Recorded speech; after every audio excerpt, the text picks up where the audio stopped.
That's what that finger was for me. Roll on one. Okay. Been good to go on that? Yes. Okay, welcome everybody. I'm going to call this meeting to order. Today is May the 4th, and I'm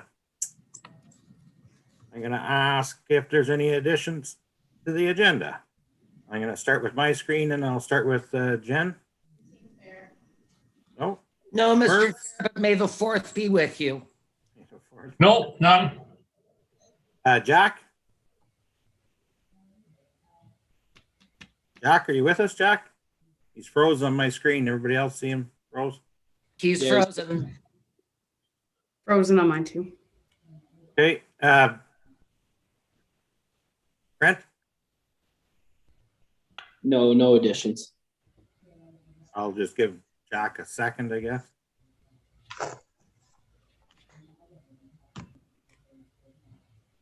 Is he gone completely now, Annette? I don't see him.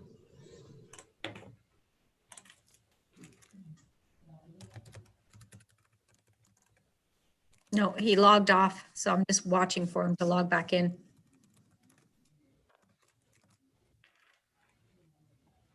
During my mayor's update, I'll talk to you all about the project in East Ontario because we had a meeting yesterday. And, you know, this speaks to it.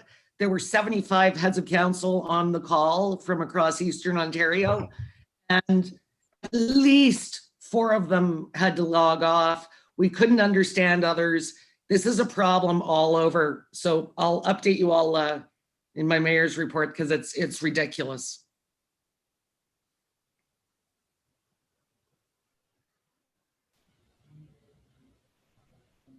And as you were saying that, you were cutting out too, Jen. I didn't know if that was mine or No, she was cutting out too. okay. Okay, so what I'll do is if I have a question, I'll just go dark. Can you guys hear me now? It's still choppy.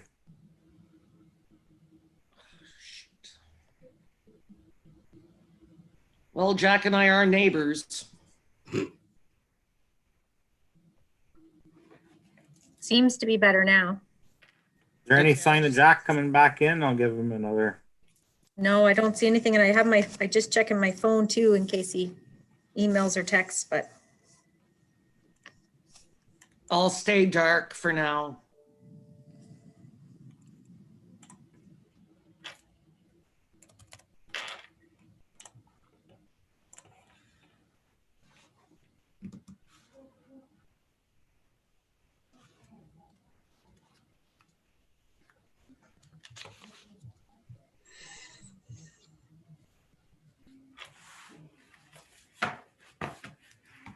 Minute, and I guess we'll carry on. If that's all right with everybody.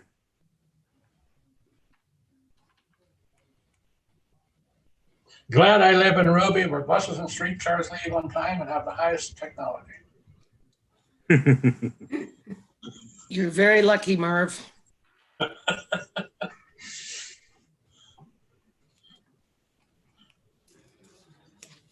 Okay, I'll carry on here and hopefully Jack can catch back up again. Can I get a confirmation of the agenda? Jen? Hi, Brent. Is there any pecuniary interest or the general nature thereof? Seeing none. Can I get an approval of the minutes for the committee meeting of April 20th, 2021? Merv? Favor? Good. And since we do have a delegation, that's actually your time, Aaron, Okay. from McKillen and Associates. Please feel free to take it away. All right. Thank you for having me today. I'm just going to go through and touch some highlights of the financial statements. If you have any questions as we go, just give a little wave or just let me know and just ask, and we'll talk about it. So I'll start off just at the beginning there. We got the first page, well, after the title page, there's management's responsibility for consolidated financial statements. This just outlines management's responsibility for the statements. And it's in accordance with the Canadian Public Accounting Standards. That's for that. And then if you go 2 pages there, it says page 1 at the top. This is the auditor's report. It hasn't changed from the year before, but I'll just quickly go through some of these just paragraphs. So the opinion paragraph, it just states that they've been audited and that in our opinion, the financial statements are fairly presented. And then the basis for the opinion says that's in accordance with Canadian generally accepted auditing standards, and also that we are independent in accordance with the ethical requirements. And then the management responsibility paragraph indicates that the report, it just describes the responsibility of the organization and their responsibility with the preparation of the financial statements. And then there's our auditor's responsibility. So it's our responsibility to express an opinion on the consolidated financial statements, and that it was conducted with the Canadian generally accepted auditing standards. Also states whether the auditor believes the audit evidence is sufficient and appropriate. And in this case, we believe it is. So, in other years, we've added a link at the bottom, just because it gets very lengthy. So we've added a link at the bottom for any additional information on the description of the auditor's responsibility.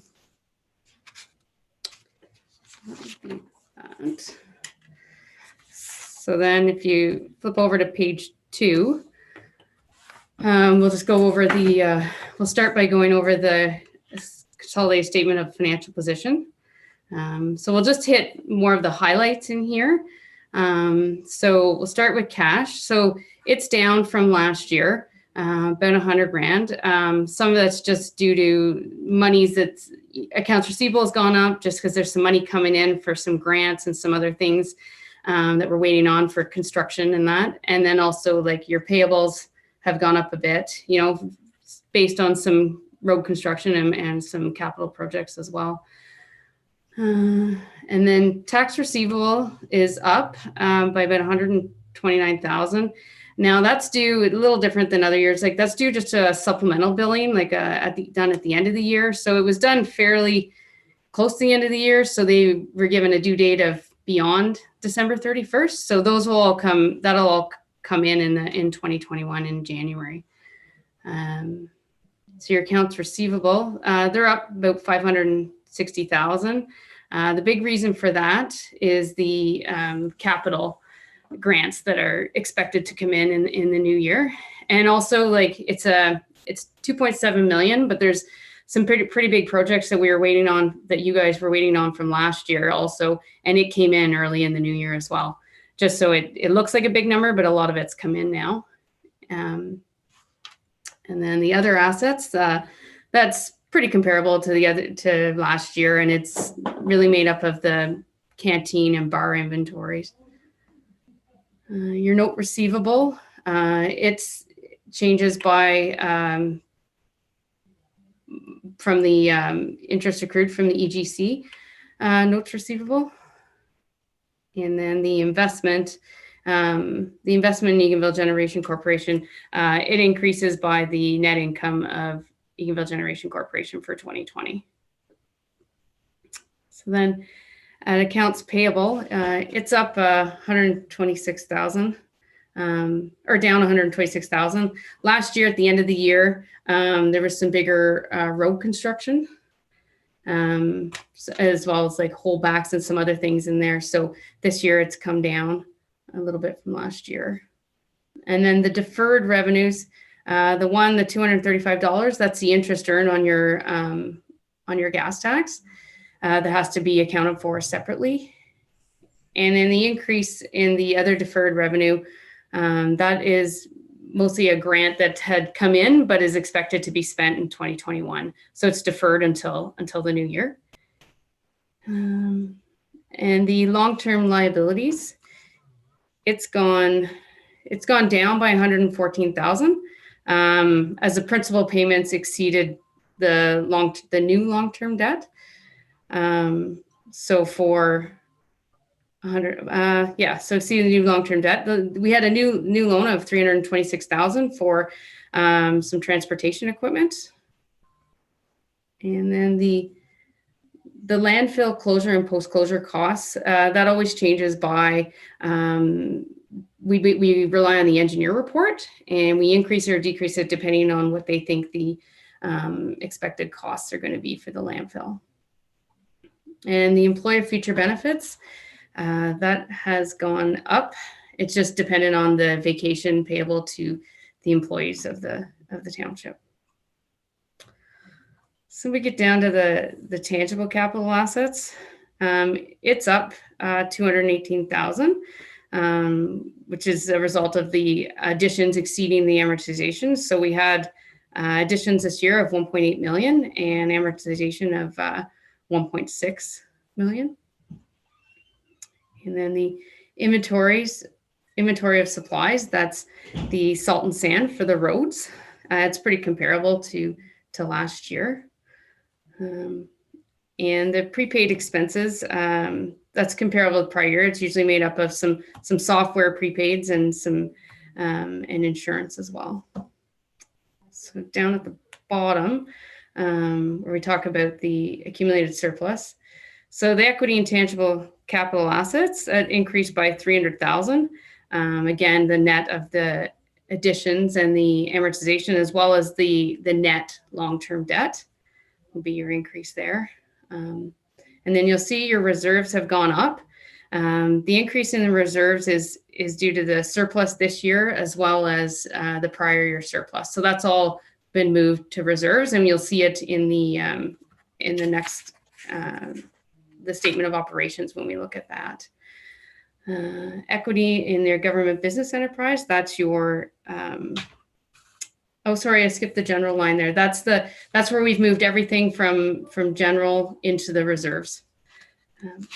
So the equity in the government business enterprise, that's your Eganville Generation Corporation, and it changes based on the performance of how Eganville Generation does during the year. And the library is the same, so it changes based on how the library does during the year and their operating surplus. And the unfunded employee future benefits is the vacation. And the change in there is it's gone up. Sorry. So it's gone up just as there's a more vacation this year at the end of the year. And then the landfill post-closure cost, that again changes by the engineering report. Do you have any questions on the statement of financial position? Okay. So I'm gonna, you'll see on page 3 that there's a consolidated statement of operations, but I'm gonna skip over to page 16, just because it'll give you a better view of the general operations. This one's consolidated, so it includes, the library and everything else. So the scheduled general operations will show a little more detail for the township itself. So I'll go through that quickly, just at a high level.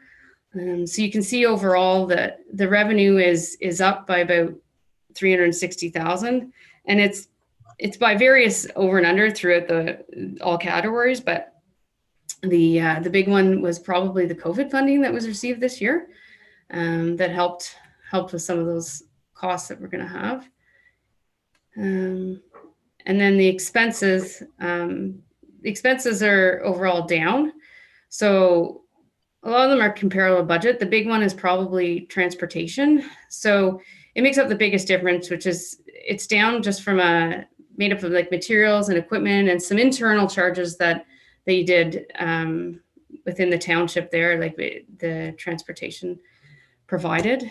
And then also recreation was down, as you know, with the pandemic, you would have had to, cut some of those programs and things that you would normally run during the year. So they didn't run, and some of the rec programs. As well, environment's down a little bit just from wages and materials, and then there's also some legal fees and insurance that's also down. So and then the transfer to reserves.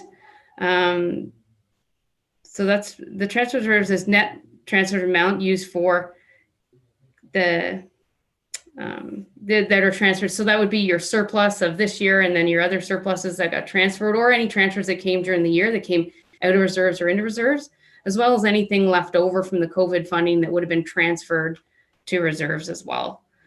And then you have the transfer from equity to tangible capital assets. So that one would be your anything used in capital assets. So the tangible asset surplus with your additions, your amortization, your funding or your financing, like things like that. So that's what the 340,000 ended up being at the end of the year.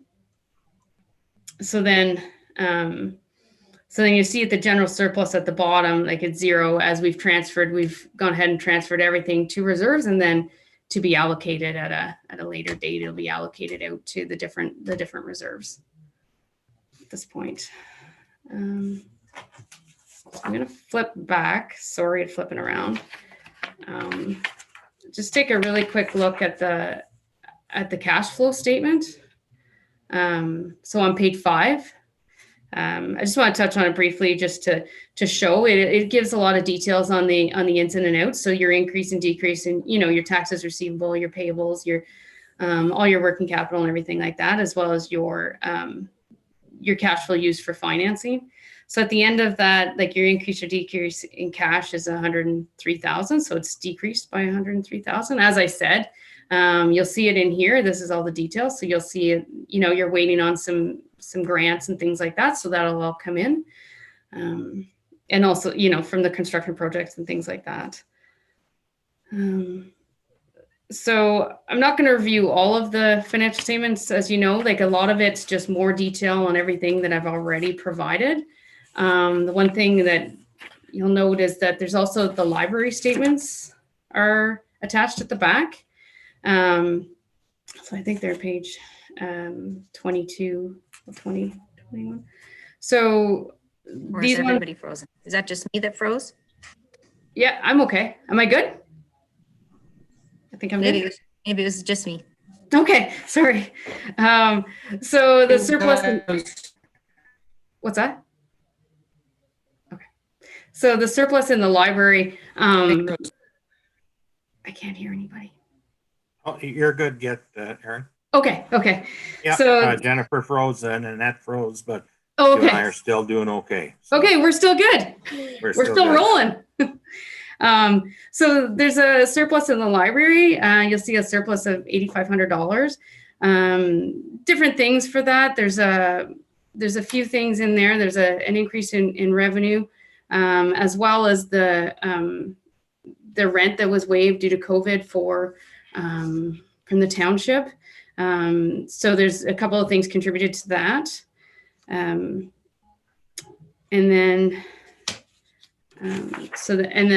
the financial position, you'll see that they owe back the CEBA loan, and then there's a few other things. There's an increase in the accounts receivable of 18,000. That's the amount due from the township on that side. So I think that's mostly everything. And again, there's also notes in the library statements that give more detail. If you're looking for more detail or have any questions, they're usually detailed out in the notes if there's anything that's questionable or anything that you don't understand. You can take a look, and unless there's any other questions that anybody has for me. Anybody have questions? No. Everybody's pretty happy with your report there, Aaron. Okay.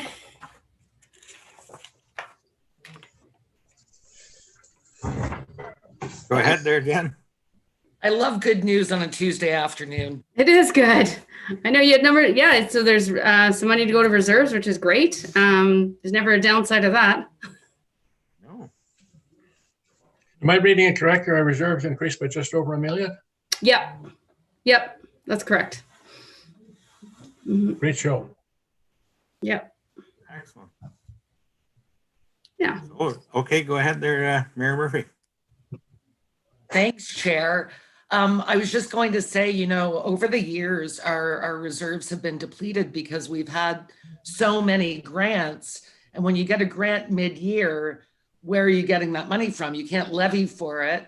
And so think with the amount of grants that we've had in our contribution, it was absolutely, imperative that we didn't send those monies back. But to be able to replenish our reserves, that was the best part of this whole financial statement. Yeah, no, it's great. Thanks so much for all your work, Aaron. All right, thanks, Jennifer. Anything else for Aaron? Oh, that's great news there, Aaron. Appreciate you coming out and giving us good news. And All right, I don't know, it's not a very good day outside for weather-wise. I was going to say enjoy that. So good for the grass, Tim. It's good for the grass. it's good for growing everything, absolutely, for sure. But we also need sunshine. So True. that's a big part of the equation. I don't mind seeing the odd bit of sunshine with it. So True. thanks very much, Aaron. Have All a right, good thank day. you. Bye. Now, is Darrell anywhere near Annette? So Daryl is not going to make the meeting today, so he passed his report on to me. So I just want to tell you that everything's great. 2 thumbs up. Water's still running downhill. He did review it with me and I said, look, I know what they want to hear. I was looking Perfect. down. Did she do the shoulder shrug? She did the shoulder shrug. She didn't give us a thumb Excellent. up or anything, but she'll get it next time. Thanks, Annette. And I don't know if Jason's here yet. Here he is. I think he's not really there though. He's coming on screen, I think. Right?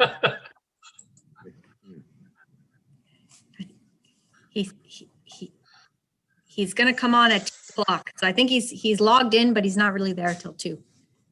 Well, you've got a Does huge anybody want to go? report. I mean, Yeah. Should we go on to, maybe we can go on to correspondence then in the meantime? Sure. So anything on correspondence A? Okay, Jen, go ahead. well, I found the Alcohol and Gaming Commission report very interesting. If we're allowed to have beer at our farmers market, what an interesting addition. If there's a craft brewer out there that wanted to come to Eganville and test out that market, I thought if we want to support the changes, then maybe we write a resolution for next time. I'm sure there'll be other municipalities with farmers markets that will really be interested in this. And the only other thing I had was the city of Kitchener, the Planning Act timelines. I think that's something that we probably want to support. But I'll leave it. And back to add to that, Jen, also if we have a hard cidery coming in the neighborhood too, it'll be a good way for them to get out and about too, hopefully in the future. Cheapers, Tim, I never even thought of that, but you're absolutely right. Especially with the farmers market and, it's so local and part of why we have our, little farmers markets to get the locals out, and absolutely it would help us for sure. And to your point, so Marshall Buchanan, who is their neighbor and was helping them with some of the, the nitty gritty of the endangered species, he's been at the farmers market since it first opened. So certainly, I think that Marshall can attest to the fact that our little farmers market is actually very successful. So yeah, great point, Tim. Thanks. Anything else on correspondence A from anybody? Okay, seeing none. Correspondence B. Go ahead, Jen. I just had the resolution from the city of Kitchener trying to speed up Planning Act timelines. In this climate that we're in, nobody needs to be bogged down in red tape.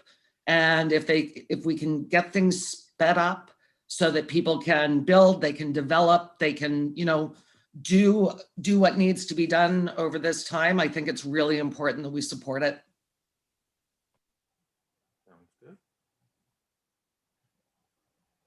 And so now, anything else on correspondence? I see Jason is here. Perfect. Hey, Jason, how are you today?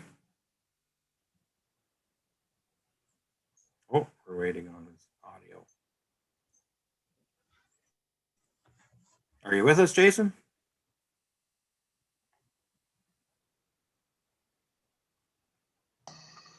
How's that? There. Now you're coming in loud and clear. I was a few hours reading your report, but if you want to go ahead and give that to us there now, we'd really appreciate it. All right, I can do that. Number one, we've hired a replacement for a retiree. And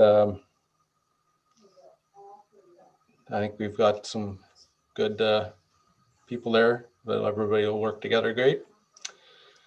Number two, this month has been very busy with sweeping, driveway installations, and just trying to get some signs completed and do some good road checks and brushing. And we've also done Fort Chute, Scotch Bush. That lower end, we've been doing a lot of trimming back, and things have been going really good. We did have one complaint about it, but it's a safety issue, and we're going to go down and just pretty up a few spots that have some. The ironwoods are very hard to cut; they just kind of go in a big ball and stuff. So we're going to go down and trim some stuff up and just make it look a little better.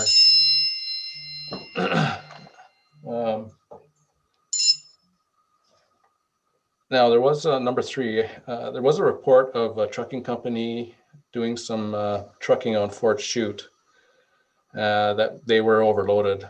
I did contact the ministry about it and sent pictures to them, but they pretty much said if they're not on the roadway seeing them do it, they can't enforce anything. So I was in contact with the company and just explained some things to them that we've done a lot of work on that road. We don't want it broke up, and the other townships also that they drove through were also contacted, and just to make sure everything was along the same lines as everybody else was doing. So, because we don't want that road wrecked over something that someone else shouldn't be doing, right? Absolutely, Jason. And also, I've heard now that May the 3rd, the load restrictions were lifted in the county, and does that apply to Bonnechere Valley as well? Yes, we did take them off as of Monday. It's something that we have to pretty much follow the county's guidelines to that, because most of our roads come off of the county, and it's kind of hard to keep them on if a few of our roads are still soft, but it's off, so everybody should be in good to go. There are also two other issues that I would like to bring forward. We did hire another wayside attendant for Sand Road and Larmo, so we do not have to worry about the hours at both those sites. So everything is good to go. Also, number 5, Merv, we did put the speed sign up on Bonnechere Lodge, and there was 201 vehicles in 7 days. Out of those 201 vehicles, 5 were over the speed limit of 80 kilometers an hour. And the average speed was 60.3 kilometers an hour. I just did an interesting test. I went through it with my speedometer at 60 kilometers an hour, but it showed 55. Is mine out 5 or something? But it's not a big deal. But I was just seeing how it compared. Yeah, because normally when we put it up, we usually drive by it and test it a couple times just to make sure that it's reading what it should be. Maybe, yeah. I don't know, different vehicles, maybe it's not picking it up the right. I have no idea. It was calibrated. Tire size can affect us all too. No great crisis. And actually, no great crisis. Just no great crisis there. Yeah, it's hard to find the thing to do. Interesting fun fact: Volvos actually show 5 kilometers slower than you're actually going. That's a good thing. Vice versa. Sorry, they show slower. No, that means you can get a ticket, Jason. So right. maybe not so good. Yeah, faster is better because it keeps you safe. Yeah. There was also another complaint about down at the corner before Ralph Zell's quarry. We did some ditching, and there was a resident that came and called or sent an email about it. We did the ditching, and when we were doing the ditching, we ran into flat limestone rock, and the water has to kind of pool up a little bit and then run around it.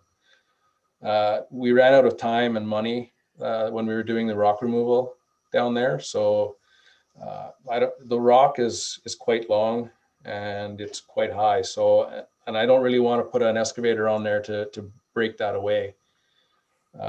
It's not doing any damage to the road, but you know, it's one of those things. When you have something good, you don't want to wreck it, right? So, to put an excavator on there and break the rock would be, you know, damageable for sure. Well, we're at the bottom of it now. One thing I did notice, Jason, and I don't know if you've noticed, and if it should be of any concern to ours, on the fourth chute, just past Ralph's quarry going towards Douglas, there's a long crack length of the roadway. I'd say about 2 feet from the shoulder. Have you noticed that yet? No, I haven't, Tim. I seen that yesterday morning, and I'm just wondering if that should be of concern to ours, and if we should try and investigate that before it goes any further. Yes. Okay. I will go down and check that out. So is it before the corner, Tim? Just after the quarry turn. Okay. I believe you'll see it. It's there. Okay, good. I will go down and check that right out. All right. Anybody have any questions? Yes, Jan. Hey, Jay, are you, did Annette send you this request about the concession near Golden Lake? I was just wondering if you knew about this and if you have any comments about it, but if I'm putting you on the spot, don't worry about it. I don't remember anything coming through. Okay, no worries. It's under new and unfinished business. I just thought if you had any comments while you're here, I thought I'd just ask. Okay. Where did it come off of, Jen? I'll get Annette to send you it. It's Okay. handwritten, so it's a little difficult to understand, but there's a map attached which helped me, but Okay. we'll be discussing it in new and unfinished. Thank you. I see Merv has a question there. Merv? That concession is the 10th concession. We'll speak to it when we get around to it. I thought I had that resolved last year, but anyways, it's not. I don't think it's anything Jason can worry about. The other issue, Jason, do you have any of those share the road signs? I had a request for those share the road signs that county put up. Do we have any of those? Is that a county thing? That would be the county thing. But Okay. it's if I can get a picture of it, Merv, I'll see what it would cost Well, to. Well, when you're driving along County Road, Ruby Road, you see the share the road signs that the county put up a couple of years ago. Okay. Okay.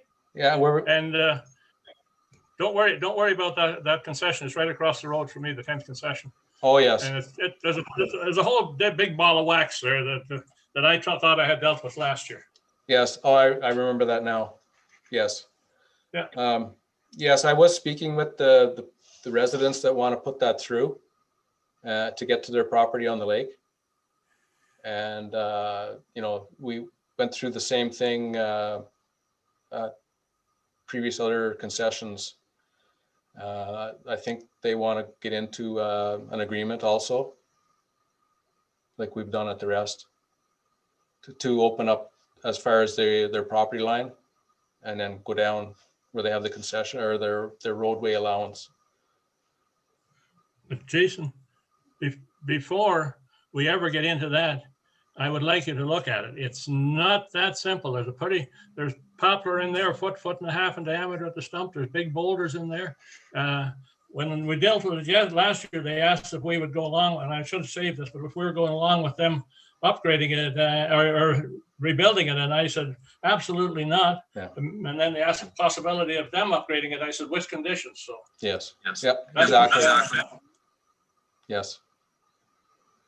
But it won't be an easy. Anyway, we'll talk about it later. Yes. Okay. Jack, had something? No, I was just wondering, is that concession, that it's unopened, is it owned by ours or is it property owned? There's so many It's, meters. There's so many meters that are already open, Jack. Yeah, I can't remember what the number is, but and then the rest is Yeah, well, the rest was bought by the property owner, right? no. No. No, okay, It's still a closed concession.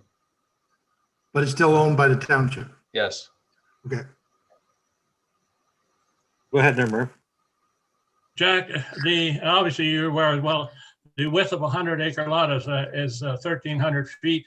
I would say about a third of it we maintained at one time as a road. The rest of it is an unopened concession. There was a little bit of work shown on it, and according to my dad used to say, that was supposed to be the road to Killaloo. So that work on it there happened in late 1800s or 1900s.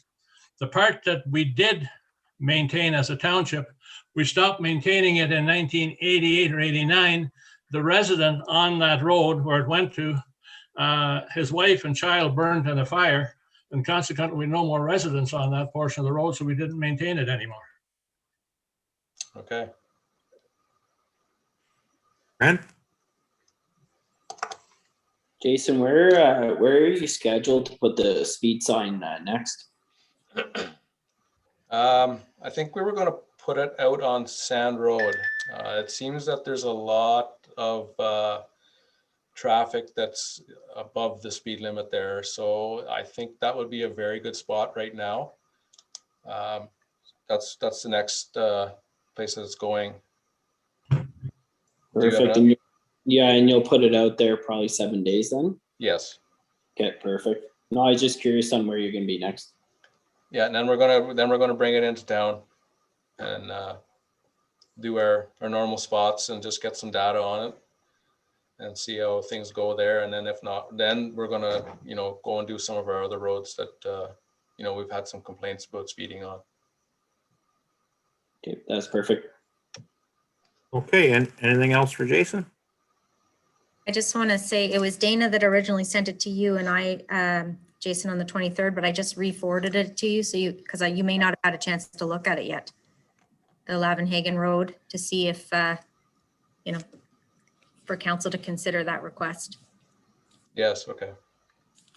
If Jason would like me to do a cook's tour with him, I'd be happy to take him down there with my ATV, right down to the bottom.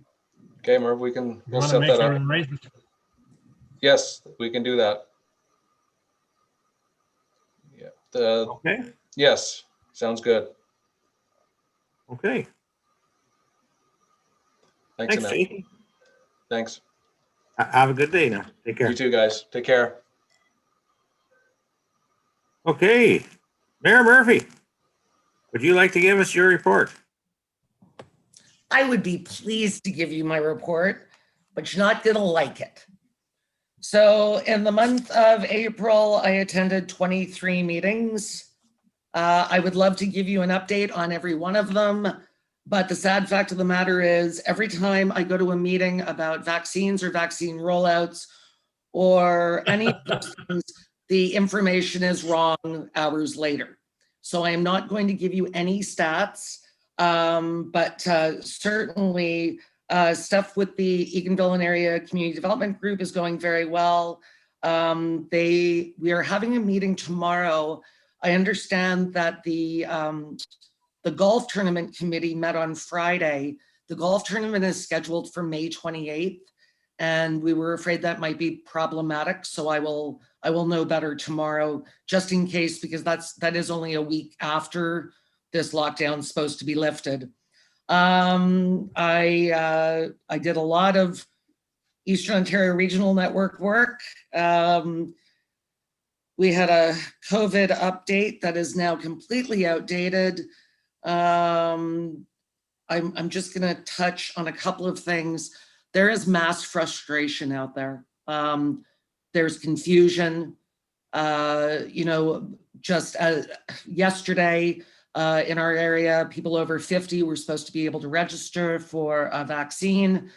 When they went to the county or the health unit website, that was not so. We're now being told Thursday, but now the province is saying you can only register on Thursday, 50 and above, if you cannot stay at home and work. So just as an example, this would mean that Dave would be eligible, but I would not. So yesterday, my phone rang off the hook. People are very confused and they're very upset. The confusion over the AstraZeneca and the Johnson & Johnson, as opposed to Pfizer and Moderna.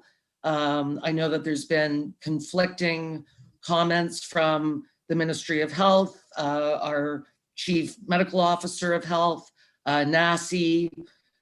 So I don't even know what to tell people. I understand that our pharmacies are running out of AZ very quickly. I don't know where people are in the queue to get a different vaccine at a vaccine location.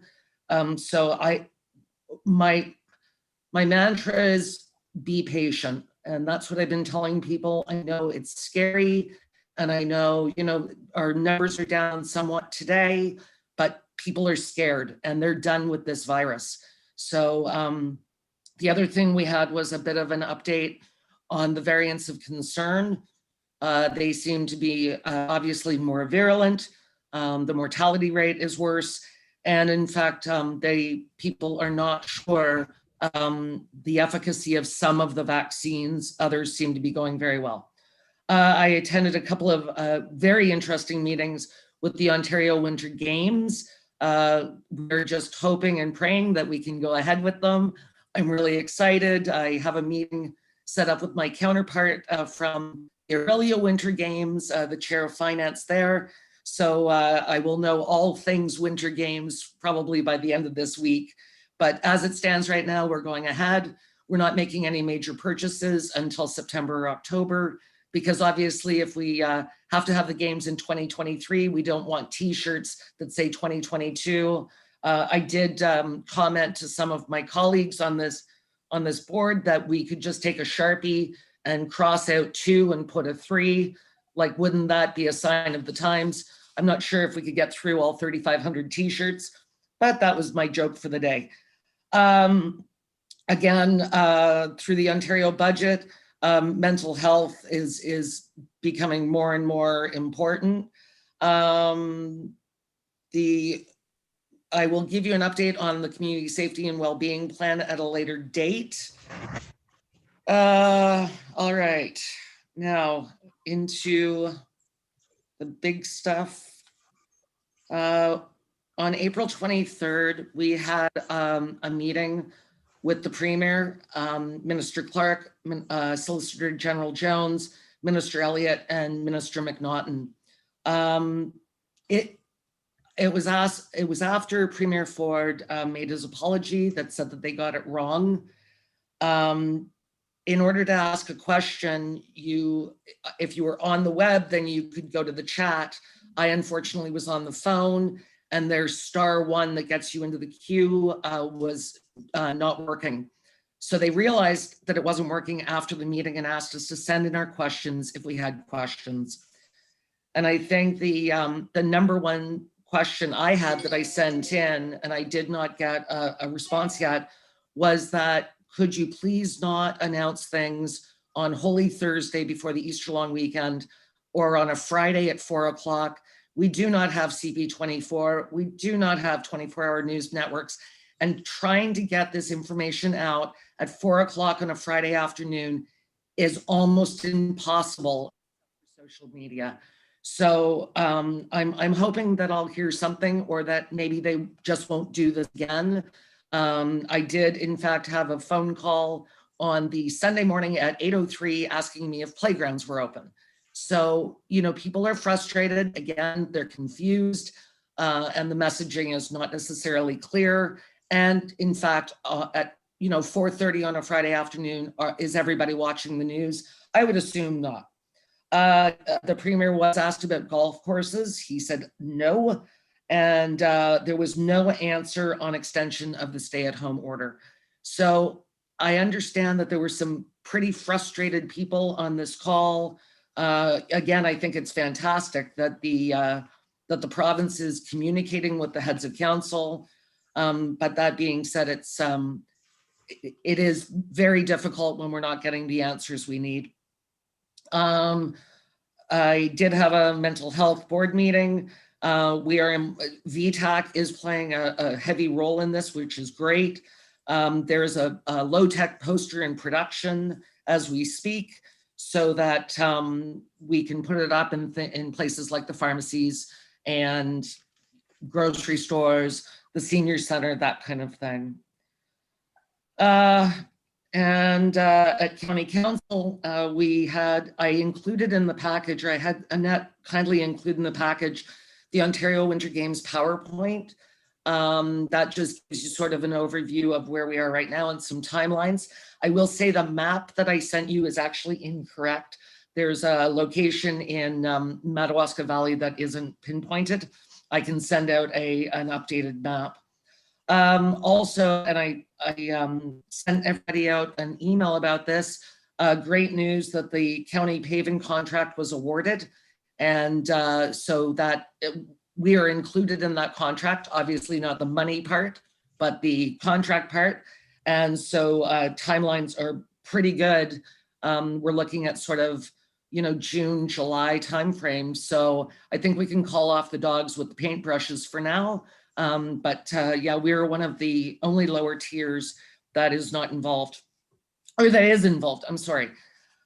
And finally, yesterday, we had a joint meeting with the Eastern Ontario Regional Network, the Eastern Ontario Wardens Caucus, the Eastern Ontario Mayor's Caucus, and it was a full meeting. And what they are asking for is our absolute support in the GIG project. So in fact, not going with 50-10, which would basically bridge a gap that isn't going to help a few years down the road. So we are organizing letters to the editor of all of our local newspapers, and in fact, letters to our MP and our MPP supporting this project. And I doubt that there's anybody on this Zoom that would not support it, knowing our terrible internet problems. I will tell you that 220,000 in the Eastern Ontario catchment area are unserved or underserved. So that's 31.5%. Oh, sorry. Those are the underserved, sorry. 31.5% of Ontario lives in Eastern Ontario, and we're only asking for 5.7% of the funds available from each of the province and the feds.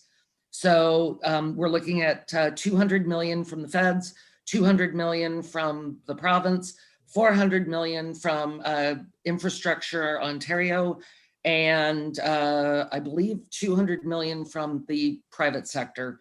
Don't quote me on those numbers. I might have one of them wrong. Sorry, I was making quick notes. It was a fast and furious meeting. There were 75 heads of council on this call, and we absolutely all agreed this is the only way to go.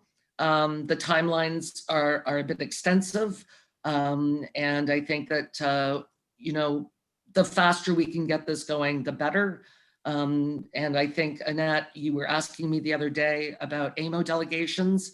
I would say if EORN has a delegation with Minister Laurie Scott, then that's great. I'll be involved in that. Outside of that, I will let you know. And I think we need to ask for a delegation. The timelines are they're just too broad. And knowing that we're all working from home, at least for another, say, 3 to 4 weeks, if not longer, this has to stop. This is about our kids going to school. It's about being able to access your doctor via whatever platform you want to use. And, we're the forgotten children, and it's gotta end.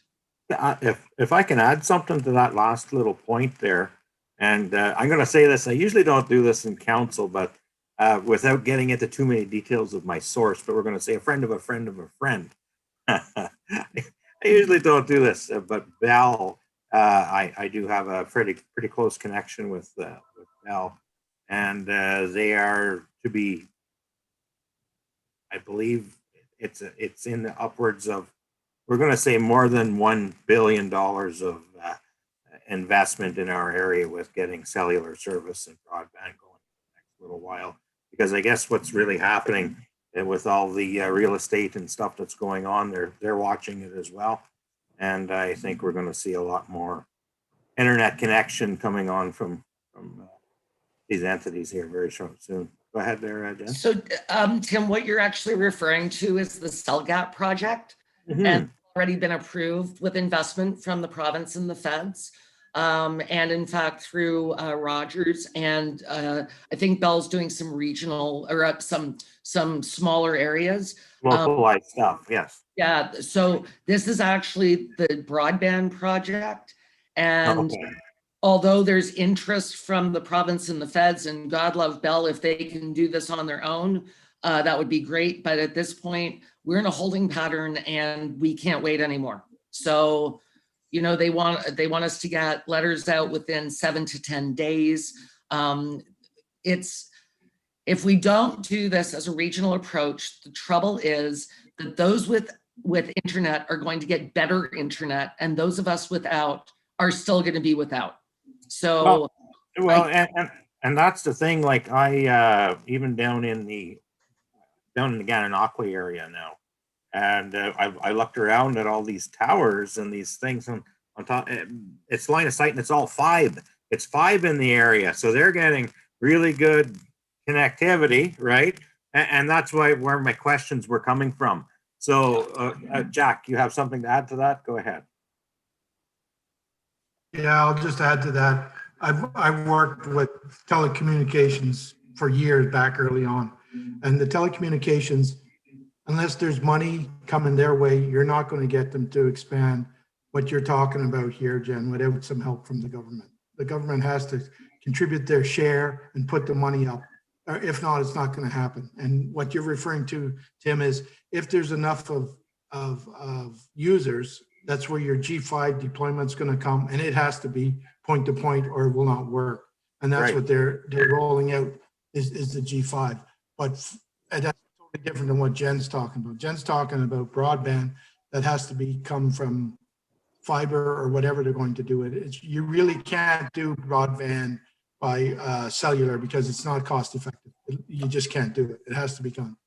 It has to be done by fiber or some other way. So, and that has to be a main contributor by the government the government parties have to get on and put the money up, because the telecommunications companies aren't going to lay that money because there's just not the return. So that's very interesting, Jack. We sort of got an update about the amount of jobs this would create, the economic boom, people being able to live here and work here. You know, there were so many statistics, and we did ask yesterday. Now, remember, this was late in the day, guys. We didn't get off this Zoom until about 5:30 yesterday afternoon. So one of the mayors actually did ask for a copy of the presentation. As soon as I get it, I'm going to forward it out to all of you. I think you'll find it very interesting. So yeah, I mean, the biggest thing yesterday was, are we all in this together? How do we advocate, and what are we advocating for? And it was blatantly obvious that nobody was interested in this 50-10 cheaper solution. So, you know, hats off to all of my colleagues and all the councils. And guys, I would say that, you know, what's the harm in all 5 of us writing a letter to our MP and our MPP for support? I think, you know, the more the better. And as soon as I get the template, I'll send it out to everyone. But it's got to happen. And I'm frustrated. Obviously, Jack got kicked off this call. Annette froze up. Again, yesterday with the 75 mayors, some of us had no connectivity to stay, you know, out of the dark. We couldn't understand other people because they were they were doing the max headroom breaking up when they were asking questions. It was very difficult. So, you know, it's interesting to me that one of the people that was having a problem is the mayor of Kawartha Lakes. So you're talking right outside of Peterborough. So that, and the fact that we couldn't understand him when he was asking the question is, quite frankly, it's pitiful. But we've got all, I think it's 110 heads of council and mayors that are the Eastern Ontario Mayors Caucus, the Eastern Ontario Wardens Caucus, and all the mayors of the Eastern Ontario catchment area. So when you have that kind of might, I certainly hope this is going forward. And I will tell you, my first official board meeting with EORN is on Thursday. So that should be very interesting, and I'll bring more as I have it. I know that I got a couple of calls over the weekend about Starlink because people know that I had ordered it. I haven't heard anything. Some people are loving it. Some people are having a lot of trouble with it. I tried to explain this is beta testing, right? And beta testing, sometimes it doesn't work seamlessly. So, you know, much like COVID, we've got to be patient, but this is one thing that I'm very passionate about, and I'm sick of being patient, waiting for affordable, secure, and reliable internet in our home. I think it's ridiculous. It's 2021, for God's sakes. Anyway, Mr. Chair, that is my report. I will take any other questions that you guys have. It was a busy month, but you know, the one upside to Zoom is that I can stack my meetings. So you know, it has been a bit easier to, you know, do 2 to 3 meetings a day when I'm now part of so many of these different boards, you know, Ontario Winter Games and EORN and Board of Health. And so it's kind of crazy, but it's fun, and it keeps me out of trouble. So there you go. Thank you. No problem. Thanks, Jen. I see Dave's just logging in. Are you ready I to am. go, Dave, or do you need a minute? Me? Yes. Well, I'm good. Okay. Yeah. I see you're a little You might want to blurry. clean off your camera. Oh, it's okay. My greasy hands. Is that better? Perfect. Welcome, Dave. Whenever you're ready there, go right to it. Alrighty. So the last month has been fairly busy for us. We had a couple of larger fires, and as I said in my report, we've been doing a lot of education, but we've had to do a few episodes of enforcement on not even really related to fire ban, but related to just people burning, you know, in a very unsafe manner. 2 of them just happened to be that we had the ban in place, but one of them wasn't. So, you know, the word has gotten out. The Eganville Leader did a great job in the stories, the articles, and the interviews. Photographs do wonders for people, seeing just exactly what kind of mess can be started if you're not burning correctly. So hats off to them for helping us push the education message, which has been it's tough trying to get the message out when not everybody's online, not everybody gets the newspaper. Radio stations aren't necessarily local, so it is hard to get the messaging out, but we seem to have been doing a really good job, so I'm happy about that. The provincial grant, I received the email, I guess the office received the email as well, that we're in the second stage of the transfer process. So I'm not sure when the final stage or when the transfer of that grant money will be actually in our hands. So as soon as it is, we'll get the ball rolling on the initiatives that we have planned.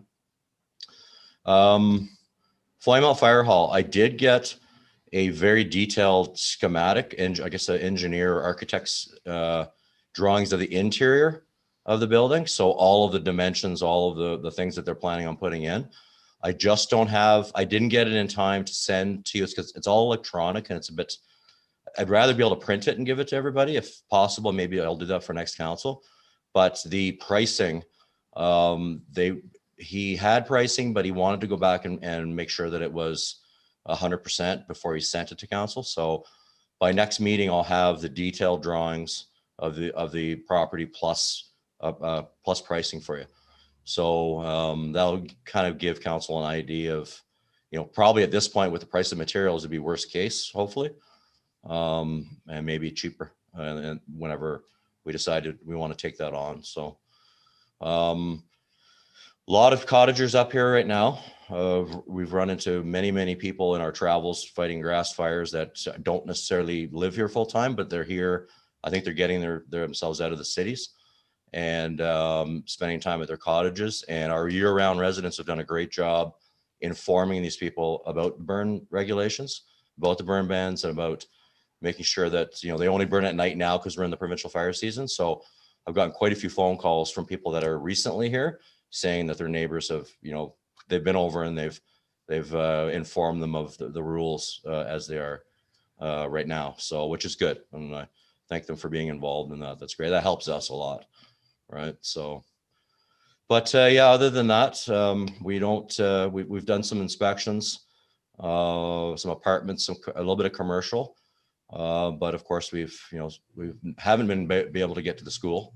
So, that's one thing that we've really missed out on this year. And we look forward to hopefully getting back there at some point in the near future. The school year is almost over anyway, but we'll plan for a big splash for next school year.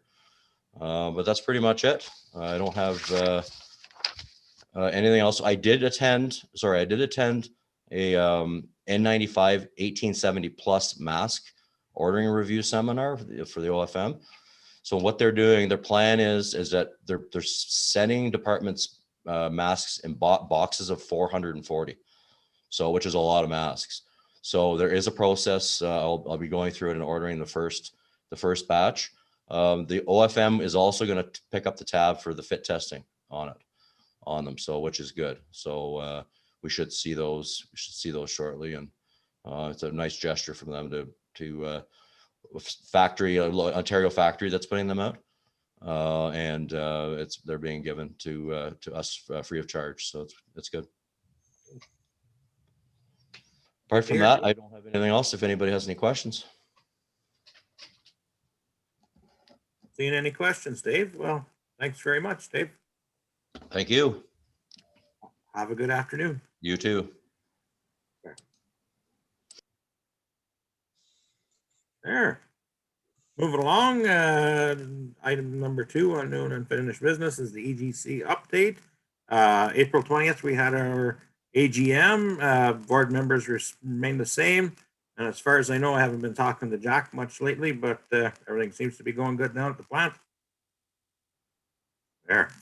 Well, look at the water level on Golden Lake. You should have all 3 units going. Everything is moving along, and do a shrug like Darrell here and move on to the next one. Number 3, museum geo trail grant proposal. Who's that? Jen, I go think ahead. it's fantastic. Or is Dana going to help in this, Annette? So that's kind of why we added it to here, to see if committee or council wanted us to assist with this and get involved. I would say heck yes. Brent? Yeah, I spoke with Jack Rosine, and he spoke with Preston and stuff, and their executives all on board. And then they approached the township, and 100%, it makes the most sense to support them in whatever way is necessary to get the money on this grant. So whatever we have to do on our end, be it department heads or Dana, I definitely support it. I think it's an excellent initiative, and I definitely. If we can help out them, then then we can get some more people going on the geo trail as well. It means that we're going to end up supporting our businesses. They'll see McRae's Park. They'll end up in the caves. So I think it's only positive from here. It's 100% government funded. So I definitely have full support on this initiative. Okay, anybody else? And I'm going to say I totally support it too. Whatever we can do to help out and get this thing rolling. Good. Perfect. Number 4, Joan Hewitt request to open road allowance. Aaron Murphy. Can I just make a suggestion that we table this to our next meeting so that Merv and Jason can have an opportunity to suss this out? Maybe Yeah. Merv can bring back a report. I think Yeah, there's no point in us going over it and over it when, you know, I think Merv and Jason will be in a better position to tell us which way to go. And I can tell you is the whys, and the whys they want this goes back to 30 years or more. I agree. Sounds good. Everybody good with that? Perfect. Moving on to number 5, support resolution for fire departments brought forward from last meeting. Yes, the last 2 were just requested to be brought forward to council this evening. So just making committee aware, those 2 resolutions, support resolutions will be coming tonight. If you had comments or something you wanted to add to them. Okay, perfect. So that takes us to number 6. And yeah, any other questions regarding anything on this beautiful agenda on this May the 4th? And I'm just going to add a happy anniversary to my wonderful wife for putting up with me for the last 19 years. I was waiting on the Purelator to show up with a massive trophy so I could give that to her because she definitely deserves it. And I guess we're going to establish the next meeting date, which is, I don't have a calendar. Someone help me out here. Help the guy. It's May 18th, and don't let Annette tell you any different. Okay. She keeps saying May 20th. Well, this is why I opened it up for discussion. Okay, so May the 18th it is. I don't see any media session, and we have no closed session. So, can I get a meeting or someone to adjourn the meeting? Motion to adjourn. There, Merv, all in favor? Okay, everybody, perfect. Okay, Have a guys, good- we have a public meeting at 5:15. Public meeting at 5:15. Public meeting at 5:15. See you all then. Take care, everyone.